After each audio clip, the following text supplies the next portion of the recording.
The Galactic Council chamber was silent. It was not the normal kind of silence. It was heavy, cold, waiting. The chamber floated in deep space above a burning blue star. Its walls were made of living crystal that changed color with emotion. Today, the walls glowed a faint red. Danger. Hundreds of alien leaders sat in a perfect circle. Tall beings with silver skin. Massive insect-like creatures with glowing eyes. Floating energy forms. Ancient species that had ruled the galaxy for thousands of years. In the center of the chamber stood one single human, Ambassador Daniel Hayes. He wore a simple dark uniform. No weapons, no armor, no fear on his face. Above him, a giant hologram of Earth slowly rotated in the air. Blue oceans, white clouds, bright cities, beautiful, small. The Speaker of the Council rose from his throne. He was tall, thin, and pale, with long fingers and eyes that shine like stars. Humanity, the Speaker said, his voice echoing across the chamber, has expanded too quickly. The hologram changed. Now it showed human warships leaving Earth orbit, factories building ships, weapons testing in deep space. Your species is aggressive, the Speaker continued, emotional, divided, unstable. Some members of the Council made low sounds of agreement. They had watched humanity for only 200 years. In that short time, humans had spread across their solar system. They had built powerful engines, strong weapons, fast ships, too fast. The Council did not like fast. They liked control. Ambassador Hayes stood calmly. His hands were behind his back. You requested this hearing, the Speaker said. Speak. Hayes looked up at the image of Earth. For a moment, he said nothing. Then he spoke. Humanity does not seek war. A quiet murmur spread across the chamber. The Speaker's eyes narrowed. And yet your fleets grow larger every cycle. Hayes nodded once. Because history taught us a lesson. The chamber lights dimmed slightly. Every time humans were weak, Hayes said, someone tried to conquer them. Images appeared in the air. Old human wars, ancient battles, cities burning, soldiers fighting. We learned, Hayes continued, that survival requires strength. An insect-like council member clicked loudly. You prepare for war against the council. No, Hayes said calmly. We prepare in case the council fears us. The chamber became even more silent, because that was true. The council did fear humanity, not their size, not their numbers, their speed. Human technology improved every year. Human strategies changed constantly. Humans fought differently than older species. They adapted. The Speaker raised one long hand. The images disappeared. Humanity was given protected status, the Speaker said. You were allowed to grow under supervision. And we are grateful, Hayes replied carefully. But now, the Speaker continued, ignoring him, your expansion threatens galactic balance. The hologram changed again. It showed simulation results. If humans continued at this rate, in 500 years they could rival the Council fleets. 500 years. For humans, that was a long time. For the Council, it was nothing. We cannot allow a potential threat to mature, the Speaker said. There it was. The real reason. Not justice. Not balance. Fear. Hayes felt it. He understood it. But his face did not change. What is the Council's decision? He asked quietly.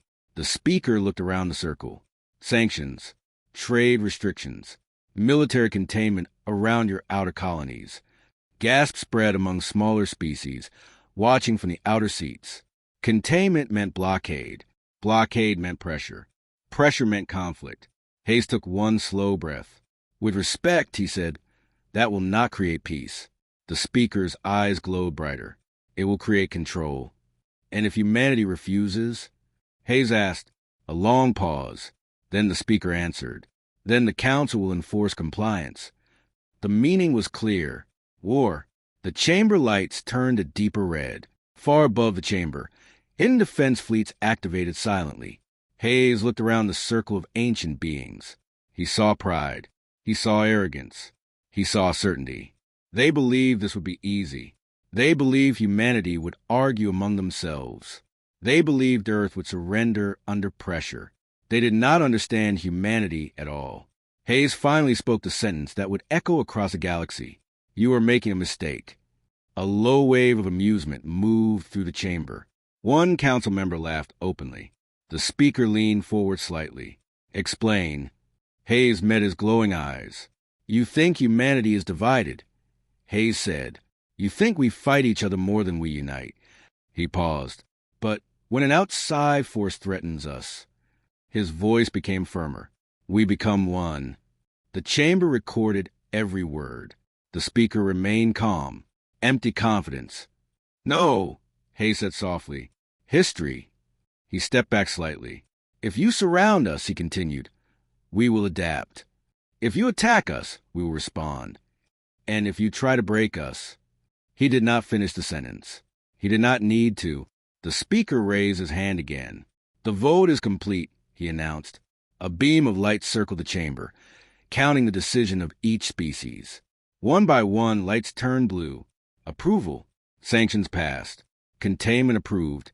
Military preparation authorized. It was done. Humanity had been judged. The speaker looked down at Hayes one last time. "You may return to your world," he said coldly. "Prepare your people for cooperation." Hayes gave a small nod. "I will prepare them," he replied. He turned and walked out of the chamber alone. Behind him, the council began discussing fleet movements, outer defense lines, strategic positions near human space. They believed they were preventing a future war. But in that moment, far away in human-controlled space, something else was happening. Encrypted signals were already spreading. Factories were increasing production. Human leaders across Earth were watching the live broadcast. And for the first time in history, every major human nation agreed on one thing. The galaxy did not trust them. And if the galaxy feared them, then humanity would make sure that fear was justified. As Ambassador Hayes' ship left council space, he looked back at the massive structure glowing red above the blue star. "They think this is control," he whispered. But deep inside the council's own prediction systems, a hidden calculation had already begun. If humanity entered full war mode, probability of council victory, uncertain, and uncertainty was something the Galactic Council had not felt in 10,000 years. The war had not started yet, but the first mistake had already been made, and the galaxy was about to learn what happens when you judge humanity too soon. The Council believed humanity would panic. They believed Earth would argue. They believed human leaders would blame each other. They were wrong. The moment Ambassador Hayes returned to Earth, something unexpected happened. There were no riots, no political chaos, no public fear. Instead, there was silence, a focused silence. Across Earth, emergency meetings began within minutes of the Council's decision. Presidents, prime ministers, generals, scientists, even private company leaders joined the same secure communication network. For the first time in modern history, no one argued about borders. No one argued about resources. There was only one question: how fast will we prepare? The Council's sanctions began immediately. Trade ships were stopped. Human cargo vessels were inspected. Outer colonies were surrounded by alien patrol fleets. The Council thought this pressure would weaken humanity. Instead, it removed hesitation. Earth activated something it had never used before: the Unity Protocol. It was originally designed for planetary disasters, asteroid impacts, solar storms, extinction-level events. Now it was activated for war. Military research was shared globally. Secret weapon programs were opened. Experimental engines were no longer classified. Human engineers who once competed for profit now worked side by side. Factories that once built luxury ships began building warships. Civilian shipyards converted overnight. The Council was watching. Their analysts reported increased human activity, but they were calm. Rapid growth leads to instability, one Council strategist said. They will collapse under their own speed. But humans were different. Speed was their strength. Within 3 months, Earth's fleet production doubled. Within 6 months, it tripled. But numbers were not the real danger. Adaptation was. The first Council patrol fleet entered human border space, expecting no resistance. It was meant to show dominance. Nothing more. The alien commander ordered a warning scan. Instead of outdated human ships, he detected something new. Human vessels were smaller than Council warships, but they were faster, more flexible. They did not hold formation like traditional fleets. They moved unpredictably. The Council ships fired first. Controlled plasma bursts meant to disable. Human ships scattered instantly. Then something strange happened. The plasma blast that should have destroyed them shifted. Human shields changed frequency in real time. The alien commander blinked in disbelief. That technology is centuries away for them, he muttered. But humans did not follow the rules of centuries. They followed necessity. The human fleet counterattacked, not directly. They targeted the engines of the largest Council ship. Precise, coordinated, focused. The Council ship lost power and drifted helplessly. The rest of the fleet retreated. It was not a major battle, but it was a message. The Council chamber received the report in silence. How? The speaker demanded. They modified shield harmonics mid-battle, a technician explained. Adaptive frequency cycling. That technology is unstable, another member said. Yes, the technician replied, but they stabilized it. In less than 6 months, the Council had spent decades perfecting similar systems. Humans had done it in weeks. Still, the Council believed this was temporary. They believed humans were exhausting themselves. What they did not understand was something very simple. Humans evolve through pressure. The stronger the pressure, the faster they grow. Back on Earth, scientists studied captured Council weapon data. Human AI systems ran millions of simulations per hour. Each battle made human ships stronger. Each encounter made their tactics sharper. Human commanders stopped thinking like defenders. They began thinking like hunters. Instead of protecting every colony equally, they reinforced only key positions. Instead of defending supply routes directly, they created hidden backup routes through asteroid belts and unstable star regions, places Council ships avoided because they were too dangerous. But humans were used to danger. Risk was normal to them. The second patrol fleet entered human space 3 months later. This time, they came prepared. More ships, heavier weapons. They expected a lesson. Instead, they found traps, stealth mines hidden in debris fields, false distress signals, decoy fleets that split their formation. By the time the fleet realized what was happening, it had lost 4 ships, not destroyed. Captured, humans boarded them, studied them, reverse engineered them. When the surviving Council ships escaped, their commander sent a message that shocked the chamber. Humanity is not defending. They are learning. Those words changed everything, because the Council had ruled the galaxy for thousands of years. No species had ever learned this fast.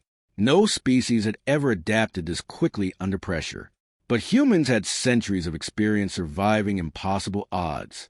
World wars, global conflicts, near-extinction events, economic collapse, pandemics. Each crisis forced them to improve. Now the entire galaxy was a crisis, and humanity was improving again. The Speaker of the Council began to feel something unfamiliar. Doubt. What is the projected growth rate? He asked quietly. A hologram appeared in the center of the chamber.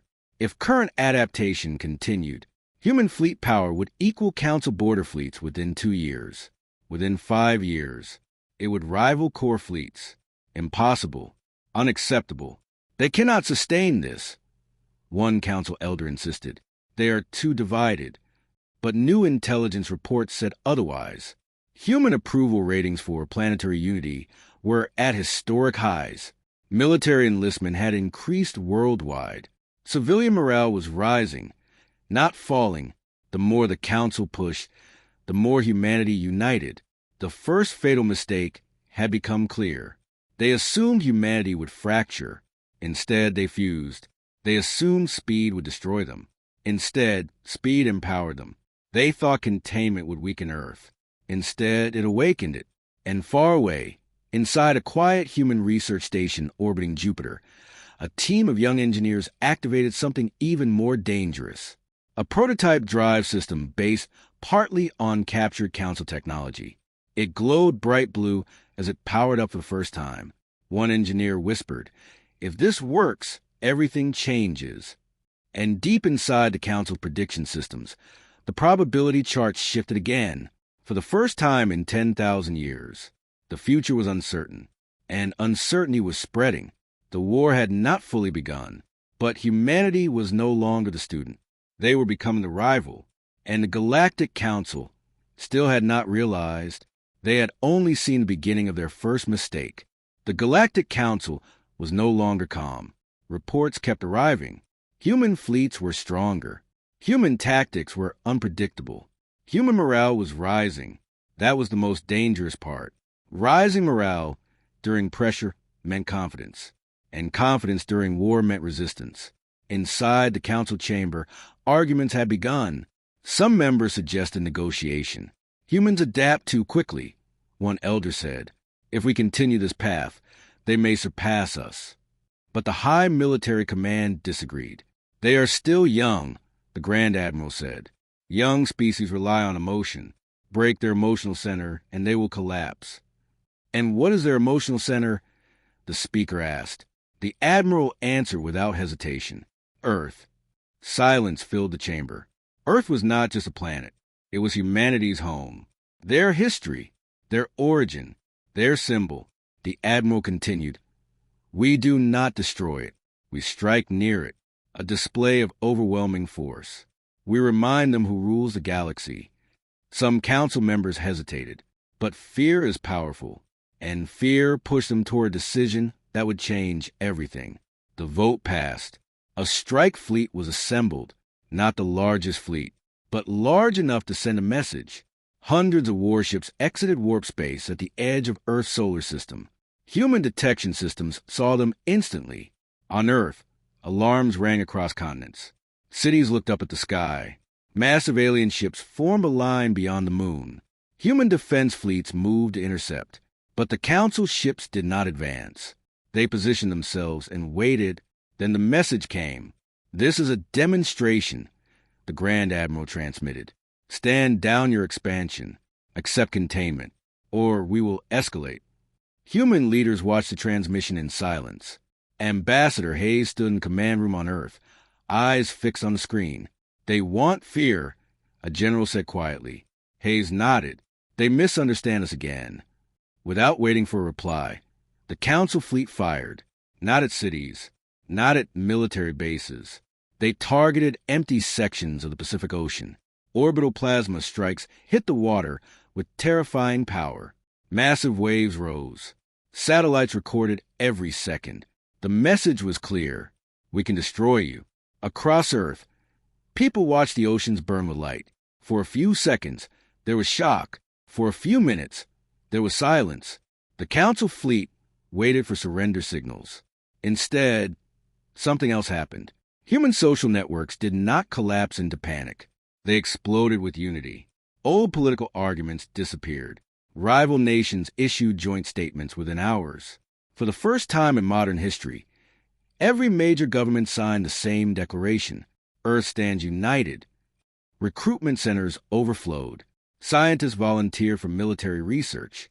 Even civilians with no combat training offered support, because humans did not see the strike as mercy. They saw it as humiliation. And humans do not respond well to humiliation. Inside the council chamber, reports began to arrive. Human military enlistment increased by 340%. Industrial production increased globally. Energy consumption spiking across all human territories. The speaker frowned. They should be afraid, he said. They are angry, a strategist corrected quietly. And anger, when controlled, is powerful. Within days, human fleets repositioned. Defense grids around Earth multiplied. But something else changed.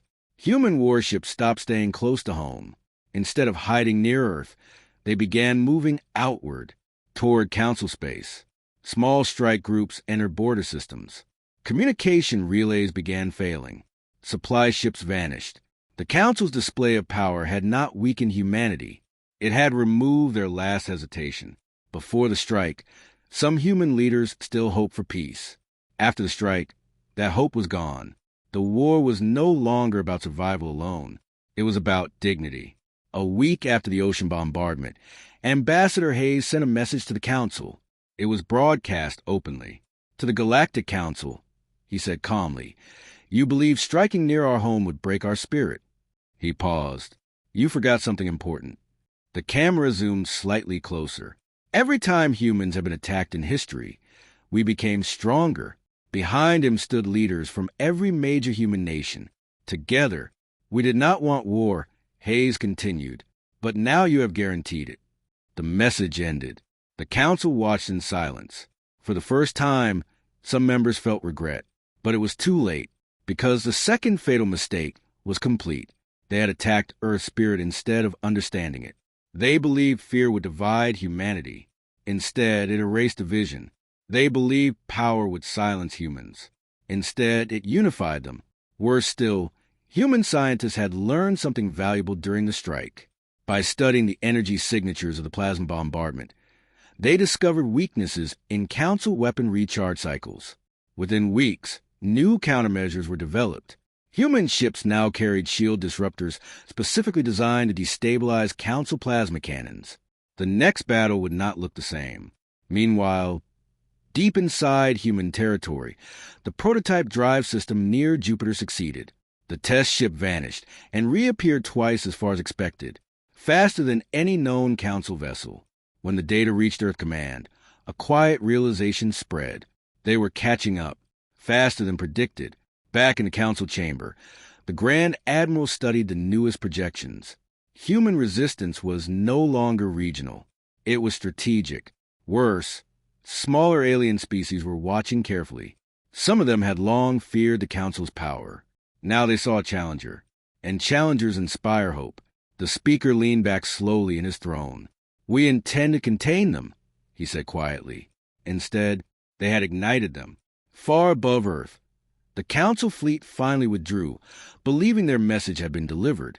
But as their ships entered warp space, human long-range sensors tracked them carefully. Learning, studying, preparing. The war was no longer avoidable. And the Council still had one more mistake to make. A mistake far worse than the first two, because underestimating human adaptation was dangerous. Attacking Earth's spirit was reckless. But the third mistake would threaten the entire balance of the galaxy, and humanity was no longer preparing to defend. They were preparing to win. By the third year of conflict, the galaxy had changed. The Galactic Council was no longer confident. Humanity was no longer defending. The war had spread across 12 star systems. Supply routes burned. Border colonies fell. Trade networks collapsed. But the biggest change was not on the battlefield. It was in strategy. For thousands of years, the Council had one way of fighting: overwhelming force, massive fleets, direct engagement, crush the enemy with numbers and superior firepower. It had always worked. Until now, inside the Council's high war chamber, a massive hologram displayed human fleet movements. "They are scattered," one admiral said, "disorganized." But a younger strategist shook his head. "No, they are hunting." The humans were not forming large fleets like the Council. They were dividing into smaller, faster strike groups. They attacked suddenly, then vanished. They never stayed long enough for a full counterattack. At first, the Council believed this was weakness. They thought humans were afraid of direct combat, so they pushed harder. They sent their largest fleet yet, nearly 500 warships, into the outer human colonies. The fleet moved like a wall of metal and energy, unstoppable, or so they believed. Human scouts detected them days in advance. Earth Command did something unexpected. They ordered a retreat. Outer colonies were evacuated quickly. Defense fleets pulled back. To the Council, it looked like victory. "They are collapsing," the Grand Admiral said confidently.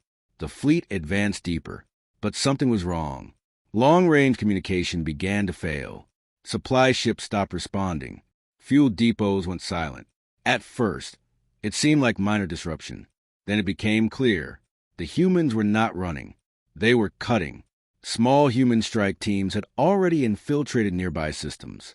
Using captured Council ships and altered transponders, they slipped through security lines. They targeted fuel stations first. then communication hubs, then navigation relays. Within days, the massive council fleet found itself alone. No supply chain, no reliable communication with central command. The Grand Admiral realized the truth too late. Form defensive positions, he ordered. But humans did not attack head-on. They attacked in waves. Fast frigates darted in and out of asteroid fields. Stealth drones latched onto council hulls and disrupted shield systems. Electronic warfare ships flooded council networks with false signals. Friendly ships appeared as enemies. Enemy ships appeared as allies. Confusion spread.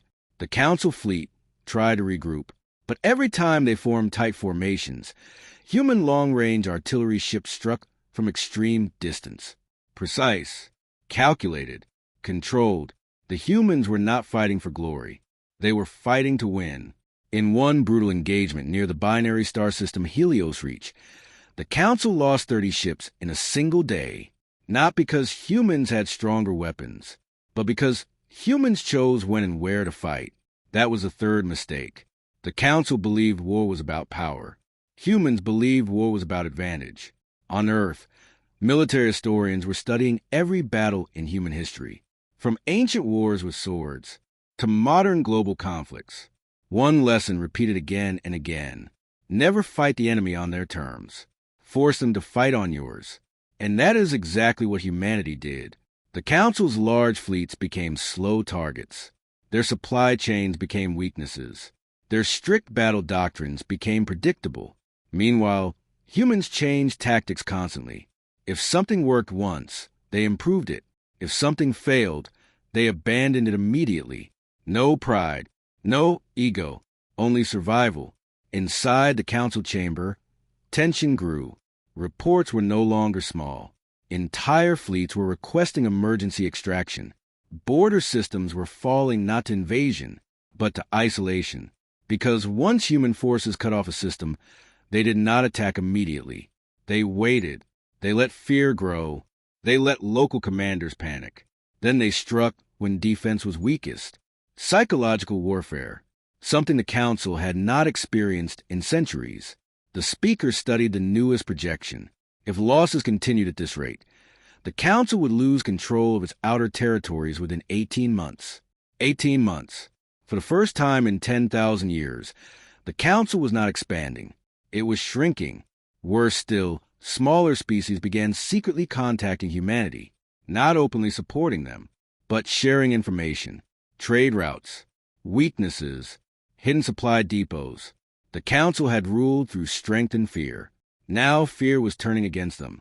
Back in human-controlled space, Ambassador Hayes stood in a quiet observation deck overlooking Earth. General Torres joined him. "We are gaining ground," she said. Hayes nodded slowly. "But they will respond." "They always respond with force," Torres replied. Hayes looked at the stars. "Yes," he said quietly. "That is their weakness." At that same moment, deep inside Council territory, something unprecedented happened. A Council defense world surrendered without a fight. Its leaders chose neutrality. They refused to sacrifice their population for a war that was no longer certain. The news reached the Council chamber like a shockwave. Control was slipping. The third fatal mistake was complete. They fought the wrong war. They tried to overpower a species that thrives under pressure. They used tradition against innovation. They relied on doctrine against adaptation. And humanity was no longer reacting. They were shaping the battlefield. The war had officially turned. But the most dangerous phase was still coming. Because a wounded empire is unpredictable. And the Council was beginning to feel something that humans understood very well: desperation. And desperate leaders make desperate decisions. The galaxy held its breath, because the next move would decide everything. And humanity was ready. The Galactic Council was afraid. They did not say it openly, but it was there, in their voices, in their silence, in emergency meetings that now happened every cycle. For thousands of years, no one had challenged their rule. Now, humanity was not only challenging them, humanity was winning. The Speaker stood inside the high war chamber, staring at a giant star map. Red lights marked lost systems. Yellow lights marked unstable regions. And near the center of Council territory, a new red light blinked. Koroth Prime, a strategic system, massive shipyards, fuel reserves, communication hub for 5 sectors. If Koroth Prime fell, the outer Council fleets would be isolated. The Grand Admiral spoke carefully. We must end this with overwhelming force. One decisive strike. The speaker closed his glowing eyes for a moment. And if we fail? The Admiral did not answer. Orders were given. The largest Council fleet ever assembled began moving toward Koroth Prime. Over 700 warships, dreadnoughts, carriers, heavy cruisers. Enough firepower to destroy a small empire. Their plan was simple. Draw the human fleets into open battle. Crush them completely. End the war in one massive engagement. But humans were already waiting. Earth Command had predicted this move weeks earlier. They knew the Council could not allow Koroth Prime to fall. So humanity made it look vulnerable. Small human fleets began attacking outer defenses near Koroth Prime. Just enough damage to force a response. Then they retreated, exactly as planned. The Council fleet advanced, confident, focused, certain that this would be the final battle. Human ships appeared on sensors near the edge of the system. Not many, scattered, retreating. Pursue, the Grand Admiral ordered. The Council fleet moved forward like a steel wave. Human ships fled deeper into the system, toward the asteroid belt surrounding Koroth Prime's second star, a dense field of massive rocks, unstable debris, and radiation pockets.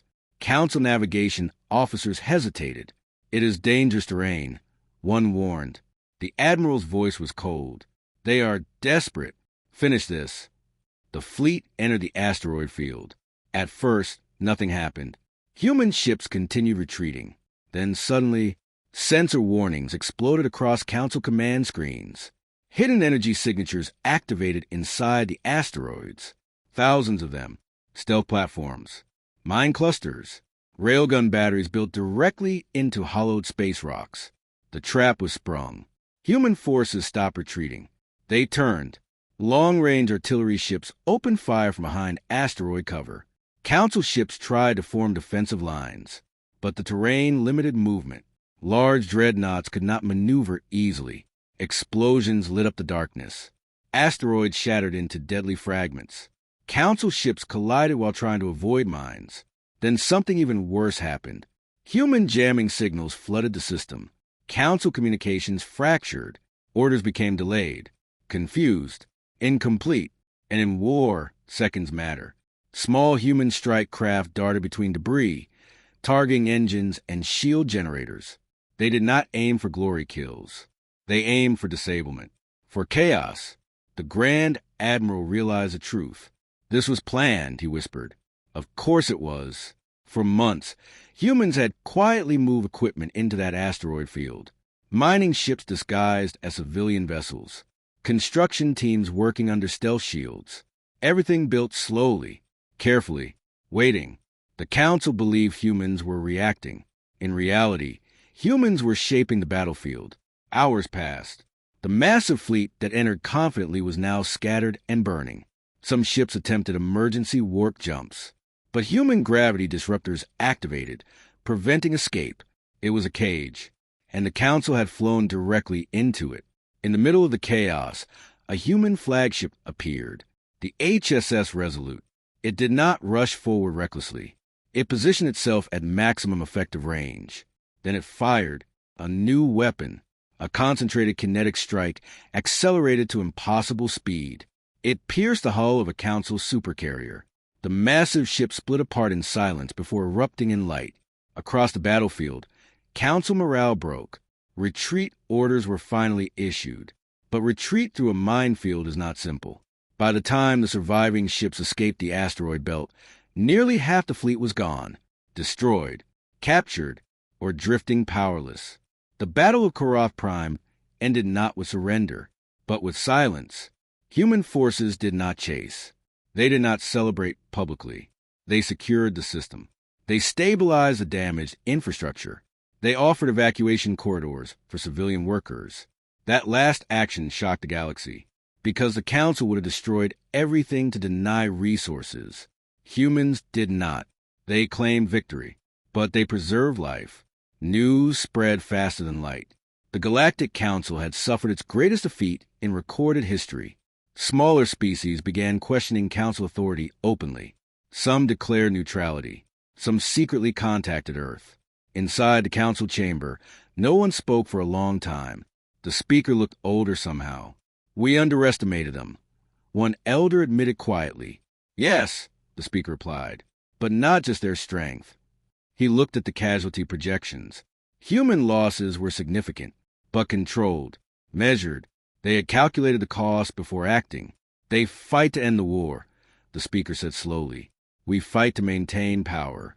That difference now mattered, because Koroth Prime was not just a military defeat. It was psychological. For the first time in 10,000 years, the Galactic Council had been outplayed, and everyone knew it. Back on Earth, Ambassador Hayes stood before United Planetary Assembly. The battle is over, he said calmly, but the war is not. Behind him, screens displayed the shattered remains of the Council fleet. We did not seek domination, he continued. We sought security. He paused. And now, they must decide if they want peace. In deep space, the remaining Council fleets regrouped closer to their core worlds. Defensive positions strengthened. Panic spread quietly among political leaders. Because if humanity could defeat their largest fleet, what could they do next? The turning point had arrived. The war was no longer about survival. It was about the future structure of the galaxy. And for the first time, that future did not belong only to the Galactic Council. It belonged to humanity, too.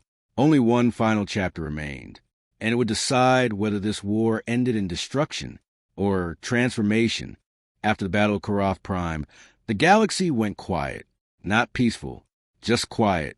Trade lanes were empty. Military fleets stayed close to home.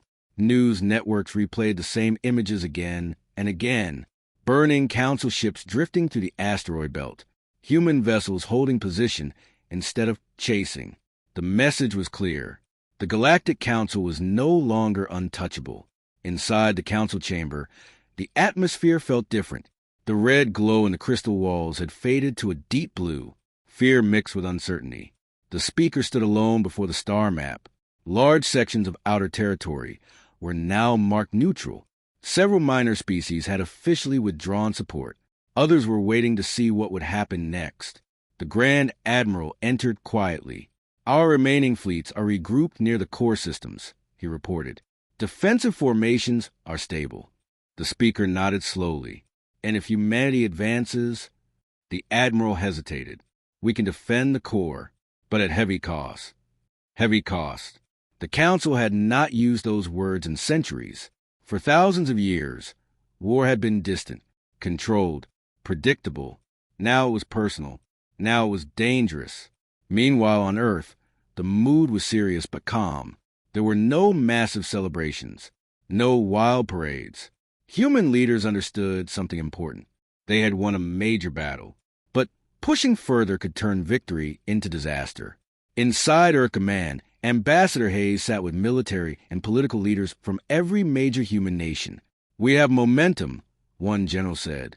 If we strike now, we can force complete surrender. Others agreed, but Hayes remained silent for a long moment. Finally, he spoke. If we destroy them, he said quietly, what replaces them? The room grew still. The Galactic Council had ruled for thousands of years. Removing it completely could create chaos across hundreds of star systems. Power vacuums lead to endless wars. Humanity had learned that lesson from its own history. Hayes continued. This war was never about control. It was about respect. A new plan formed. Not invasion. Not conquest. Negotiation from strength. A message was prepared. Not as a threat, but as an offer. Days later, a human diplomatic ship entered neutral space near the Council core worlds. It carried no heavy weapons, only escorts, and a transmission request. Inside the Council chamber, tension rose as a request appeared on the central display. The speaker studied it carefully. They request dialogue, he said softly. Some members reacted with suspicion. It could be deception. It could be a trap. But deep down, many of them felt something unexpected. Relief. The speaker gave the order. Open communication. The hologram activated. Ambassador Hayes appeared once again in the center of the chamber, just as he had on the day humanity was judged. But this time, the atmosphere was different. No arrogance, no laughter, only silence. Hayes spoke calmly. "The war has proven something," he began. "Humanity cannot be contained." No one interrupted him. "We did not seek to replace the council," he continued. "We sought equal standing." The speaker leaned forward slightly. "You have inflicted heavy losses," he said. Hayes nodded. "And we have suffered losses as well." He paused. "But if this continues, both sides will bleed for generations." That was true. Even if humanity was winning, the cost was rising.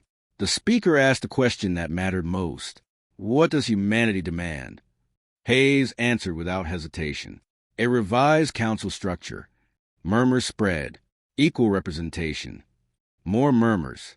No force containment policies. Silence again. And recognition, Hayes finished, that fear is not a reason for control. The chamber was completely still. This was not surrender. It was transformation. Hours of discussion followed. Some council members resisted. Others saw the truth. Humanity had proven its strength. Continuing the war could destroy everything the council had built. Finally, the speaker stood. "For the first time in 10,000 years, he said slowly, the council will amend its founding structure." The words echoed through history. Humanity would gain full membership, equal vote, equal voice. Military containment policies would be removed. Outer systems would be given greater autonomy. The war did not end with fireworks. It ended with signatures, with agreements, with a new balance. Months later, Ambassador Hayes returned to the same chamber, where he had once stood alone under judgment.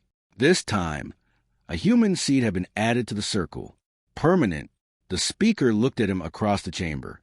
"On the day you stood here before," the speaker said, "you warned us." Hayes allowed himself a small smile.